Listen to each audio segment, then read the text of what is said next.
جو اسی فیملی کی ہے، لیکن اس میں ایک بہت پرومیننٹ سمٹم مدر سے ریلیٹڈ ملتی ہیں، اور وہ ہے رس گلابرس۔ اس سلسلہ میں نے جب پیٹر ٹرمینولوجی کی پروونگ پڑھی، اس میں بھی یہ ریمیڈی کی جو پروونگز میں بات سامنے آئی کہ اس کے پیشنٹ کو لگتا ہے وہ ککون میں بند ہو گیا ہے، ککون میں بند ہو گیا اور وہ نکلنے کی کوشش کر رہا ہے۔ اسی طرح میرے باقی کیسز میں بھی جب میں نے کمر درد میں اور اس ریمیڈی کو کمر درد کے کیسز میں، ہیڈیکس میں، مختلف اور جگہوں پہ بھی یوز کیا ہے، ان میں بھی میں نے یہ دیکھا ہے کہ امپریزنمنٹ، جیسے کسی کو بند کر دیا جاتا ہے چھوٹے سے حصے میں، اور اس کی وجہ سے جو اس میں امپریزنمنٹ کا پہلو پایا جاتا ہے، کاسٹ آؤٹ کی فیلنگ پائی جاتی ہے کہ مجھے بند کر دیا، مجھے چھوڑ دیا گیا ہے، ایسے یہ خاص طور پر رس گلابرس میں پائی جاتی ہے۔ یہ ایناکارڈیسیا میں ایناکارڈیم ریسٹاکس، روسریڈیکین، یا دوسری اس کی جو ریمیڈیز ہیں ان میں یہ امپریزنمنٹ کا پہلو پایا نہیں جاتا۔ اس بیس پہ یہ میں نے اس کو دوائی تجویز کی، لیکن میں آپ کو اس ریمیڈی کی کچھ بہت ہی انٹرسٹنگ چیزیں بتاؤں گا جس کو عموماً میٹریامیڈیکا میں یوز نہیں کیا جاتا، یا میٹریامیڈک میں اس کا ذکر نہیں کیا جاتا۔ اس کے اندر ڈیلوژن پایا جاتا ہے، شی از بیٹریڈ، یہ ایک اس کا خاص ڈیلوژن ہے، جیسے اس کو ڈسیو کیا گیا ہے، جیسے اس کو دھوکہ دے دیا گیا ہے۔ اور جو یہ فیلنگ آف ککون ہے کہ جیسے اس کو ککون میں بند کر دیا ہے، پرزم میں بند کر دیا ہے۔ میں نے کچھ اور پیشنٹس میں بھی جن میں نے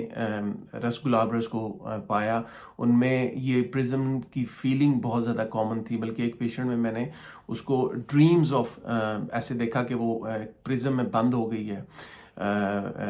اسی طرح کچھ اور پیشنٹس میں جن میں امپریزمنٹ کی فیلنگ تھی، جیسے وہ قید کر دیے گئے ہیں گھر میں۔ ایسے بچے جن کے پیرنٹس بہت سخت ہوں اور ان کو ہر لحاظ سے مینٹلی، ایموشنلی وہ بہت زیادہ ریسٹرکٹ کر دیا جائے ان کو، ایسی کنڈیشن میں بھی رس فیملی میں، خاص طور پر رس گلابرس، جس میں کاسٹ آؤٹ کی فیلنگ ہے کہ شاید میرے ساتھ ہی ایسا ہو رہا ہے، مجھے ہی دھتکار دیا گیا ہے، یہ فیلنگ ریسٹاکس میں نہیں پائی جاتی، یہ چیزیں رس ریڈیکین میں پائی نہیں جاتی، یہ ایناکارڈیم میں پائی نہیں جاتی۔ ایناکارڈیم ٹرائی ٹو بی، جو ہے نا وہ جیتنا چاہتا ہے کہ میں پھر بھی کوشش کروں گا اور میں امتحان میں پاس ہونے کی کوشش کروں گا، میرے پیرنٹس مجھے ایکسپیکٹ کرتے ہیں، میں پھر بھی کوشش کروں گا، لیکن جب وہ امتحان میں جاتا ہے تو سب کچھ صاف ہو جاتا ہے۔ لیکن لیپرسی جو خاص طور پر کیا کہتے ہیں رس گلابرس میں یہ چیز پائی جاتی ہے کہ اس کو لگتا ہے کہ مجھے ہی چھوڑ دیا گیا، کاسٹ آؤٹ کر دیا، مجھے اپنی فیملی میں ایک منفرد طریقے سے ٹریٹ کیا جاتا ہے جو فیملی میں اور کسی کو ٹریٹ نہیں کیا جاتا۔ یہ چیز ہم رس گلابرس میں بہت زیادہ کامنلی دیکھتے ہیں۔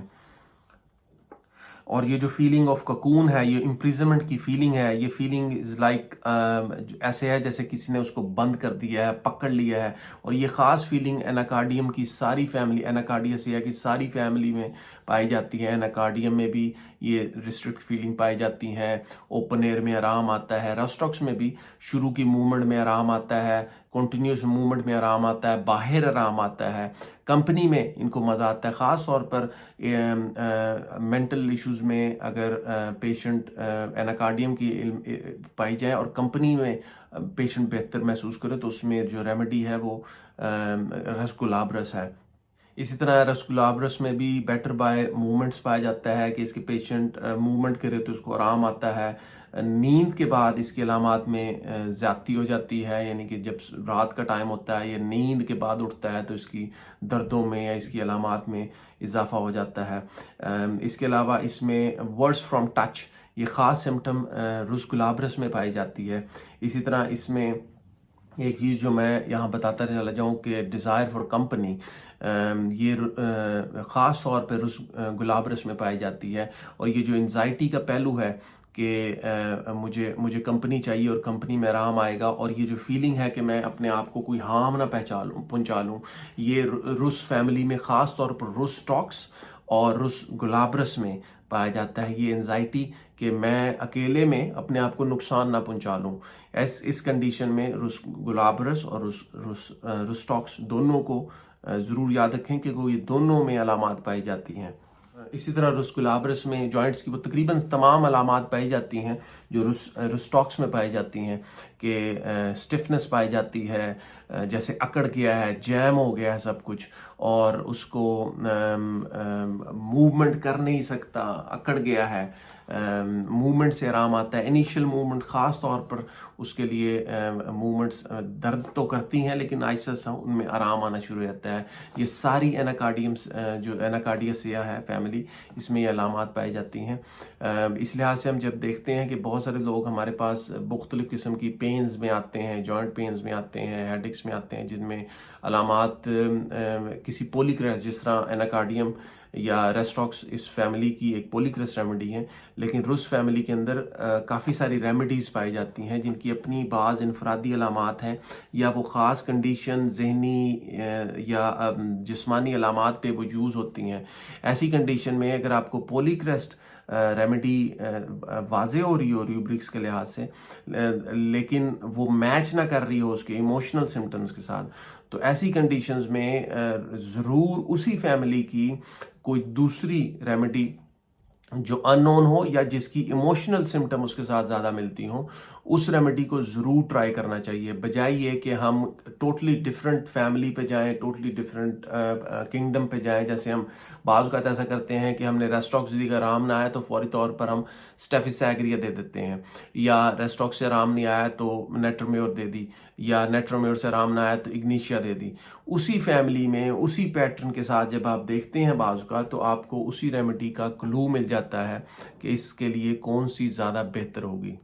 جی تو لسنرز، یہ تھی آج کی ویڈیو۔ میں آئندہ بھی آپ سے ریئر ریمیڈیز کے کیسز ضرور شیئر کرتا جاؤں گا،